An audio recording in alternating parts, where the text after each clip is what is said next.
नमस्कार मित्रांनो, आज जातो आपल्या नांदगावपेठ गणपती विसर्जनाचा माहोल पाहिले. खतरनाक माहोल होता. पहा म्हटलं का पुष्पा भाऊ डायरेक्ट स्टेजवर लाईव्ह.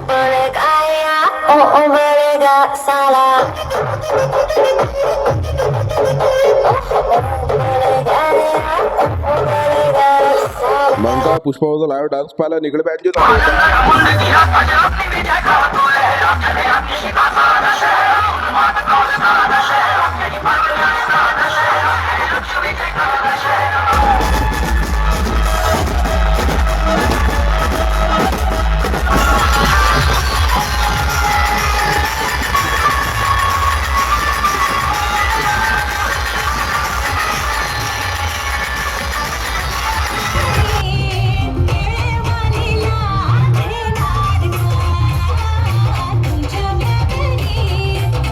क्या मग तुम्ही फॉलो करून नेक्स्ट ब्लॉग मध्ये तुम्हाला याच्यापेक्षा खतरनाक माहोल दाखवतो.